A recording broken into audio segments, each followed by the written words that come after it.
Steam engines, threshers, and self-propelled combines. A blast from our province's harvesting past. And now a learning experience for Saskatchewan's elementary students. Kids, they don't see this sort of activity going on anywhere. You don't see old-fashioned harvesting going on anywhere like this, and this just tells them a bit about their past and gives them, I guess, a bit of an idea about what goes on today and where it came from. Over 50 volunteers, experienced farmers, and hardworking horses teamed up to educate the crowd. Wheat was stooped, hauled, and cut, displaying the backbreaking work. Using a sickle and stuff, it was cool.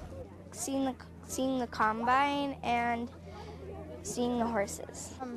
When they did all the shorts whistles. It's the 35th year for demonstrations down at the Western Development Museum. It's also part of Saskatchewan's Grade 4 curriculum. Since the first harvesting demonstrations in 1975, over 100,000 school children have attended, and it continues to be a successful learning tool. At the WDM, we learned about a sickle, cradles, and how they cut wheat, and about some of the machines and how they work with the horses instead of using by hand. We were sitting here with some of the kids before the program started, and it was obvious their teachers had been working with them. They were identifying the equipment even before the program started, and they knew the process, which is kind of interesting because they're learning about it and they have an interest in it. Almost 3,000 Grade 4 students will take in the unique experience this year, something they might remember for years to come. Darcy Carrier, CTV News, Saskatoon. Another hot day in Saskatoon and another dog dead. The SPCA says it's a case of carelessness. It's unfortunate that people are still doing this kind of thing and that they're not paying attention to our plea for them to be responsible for their pet and ensure they're safe and left at home when they're not able to take them with them outside of the vehicle.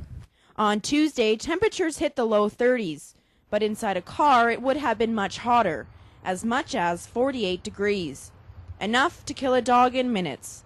The same happened August 31st when a dog was locked inside a hot vehicle. Animals sweat through their mouth by panting, and they also cool down through their paws.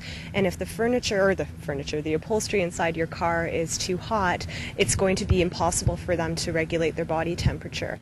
Animal protection officers carry digital thermometers to gauge the temperature inside vehicles. Today is a cooler day, but this vehicle is already too deadly for any animal. The temperature nearly 35 degrees in a car parked only 20 minutes in the shade.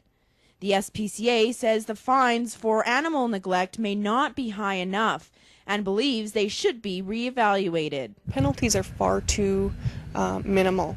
It doesn't teach people, it doesn't deter people from thinking about what they're about to do or not do for their animal.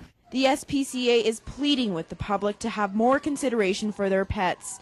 They say that if anyone notices a dog left unattended in a vehicle, they should call the police or Saskatoon SPCA immediately.